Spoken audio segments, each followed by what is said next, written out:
আমাদের গ্রামটা তখনও আধুনিক সাজে সেজে ওঠেনি। এছাড়া আমাদের গ্রামটা ছিল একটা বনের মাঝখানে, চারিদিকে জঙ্গল এবং আমবাগানে ঘেরা। দিনের বেলাতেও সেখানে অন্ধকার অন্ধকার ভাব। গ্রামের বাইরে কোনো দরকারে যেতে হলে আমাদেরকে প্রথমে পার করতে হতো একটি ভয়ঙ্কর বাঁশবাগান। আর সেই বাঁশবাগান পার করার পরই পড়তো একটা বিশাল আমবাগান। আর সেই আমবাগানটিও ছিল জঙ্গলে ভরা। তবে মানুষের চলাফেরার কারণে সেই জঙ্গলের মধ্যে দিয়ে একটা রাস্তা মতো হয়ে গেছে। তবে সেই রাস্তাও 1 হাতের বেশি চওড়া নয়।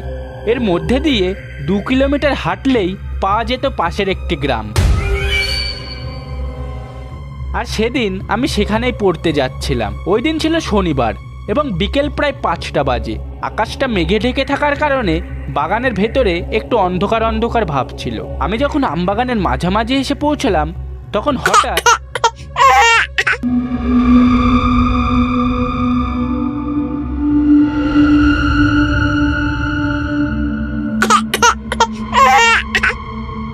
কে ওখানে? এই জঙ্গলের মাঝে কোনো বাচ্চা ছেলে আছে না? কাল রাতে ওই ভূতের মুভিটা দেখার পর থেকে মনে হয় আমার।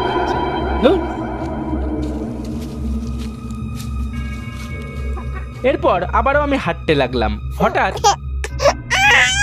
ব্যাপার, এটা তো মনের ভুল নয়, সত্যিই তো আওয়াজটা মনে হচ্ছে ওই দিক থেকে আসছে।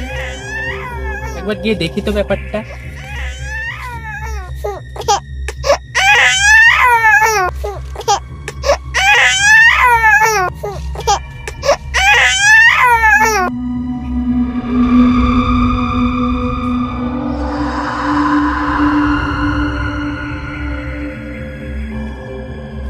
এত গভীর জঙ্গলে পুতুল এলো কিভাবে? আশ্চর্যের বিষয় তো।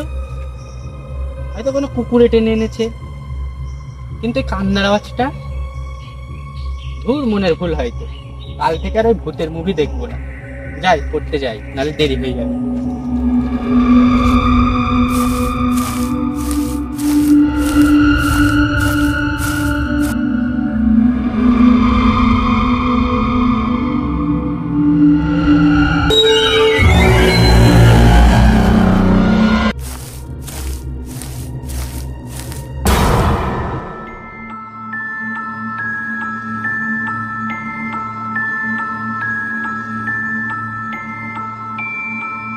কে তুই? তোকে তো এই গ্রামে আগে দেখিনি। আমি রোহিত, পাশের গ্রামেই থাকি। পরন্ত বিকেলে রোদের মাঝে কি করছিস? আর বলিস না, আমার ভাইটা সেই কখন ওর বল আর পুতুলটা নিয়ে এখানে খেলতে এসেছে। দেখ, এই বলটা পেলাম, কিন্তু ওকে আর ওই পুতুলটাকে খুঁজে পাচ্ছি না। ও, তাহলে ওটাই হবে। আমি যখন জঙ্গল দিয়ে আসছিলাম তখন একটা কান্নার আওয়াজ। কি? আমার ভাই মানে রনি তোমাদের কাছে? না না, ওকে কিছু করো না, আমি আমি এক্ষুনি আসছি।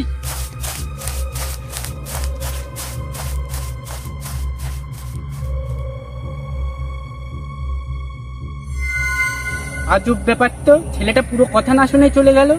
যাক গে, আমি পড়তে চলে যাই, আমার লেট হয়ে যাচ্ছে।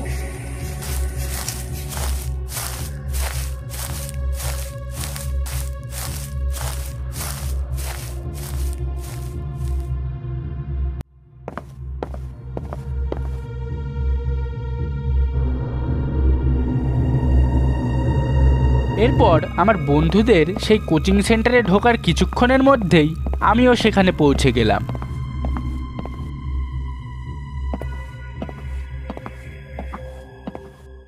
এরপর আমরা সকলে একে একে গিয়ে বসে পড়লাম।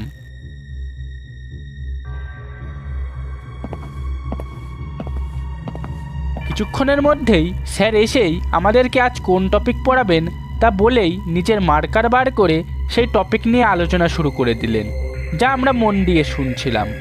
তো আজকে আমরা জানবো ভারতের ম্যাপের সম্পূর্ণ তথ্য।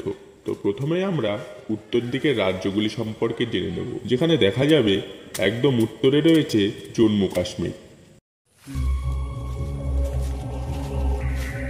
পড়া শেষে যখন আমরা বাড়ি আসছিলাম তখন হঠাৎ আমার শরীরটা একটু ভারী হয়ে গেল এবং গায়ে কাঁটা দিয়ে উঠল। এছাড়া মনের মধ্যে যেন হঠাৎ অজানা ভয় বাসা বাঁধলো।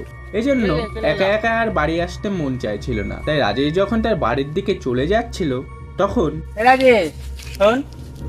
ও, কি হলো আবার? আমাকে একটু এগিয়ে দিয়ে আয় না এখানে। কেন, শরীর খারাপ নাকি? অন্যদিন তো একা একা জঙ্গলের মধ্যে দিয়ে চলে যাস। শরীর খারাপ না। তাহলে কি ভূতের ভয় পাচ্ছিস নাকি আবার? এর ভয়? সঙ্গে সঙ্গে পড়তে আসার সময় আমার সঙ্গে ঘটা সেই ঘটনাগুলির কথা আমার মনে পড়ে গেল এবং মনে হলো আমার শরীরটা যেন আরো ভারী হয়ে যাচ্ছে।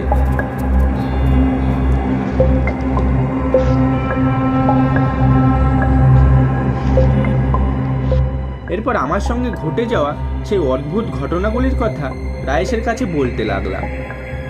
যখন আমি ঘটনাটি বলা শেষ করলাম তখন রাজেশ হঠাৎ বলে উঠল, তুই যাকে দেখেছিলি তার নাম কি রোহিত ছিল?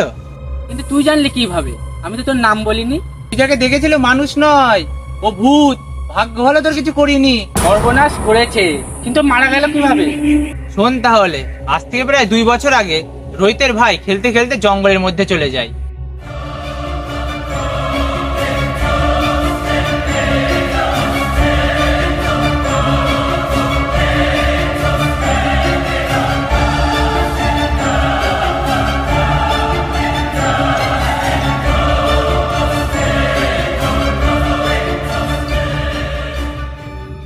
ডাকাতের ডেরায় গিয়ে পৌঁছাই। ডাকাতরা যখন রোহিতকে ফোন করে তাদের ডেরাতে ডাকে।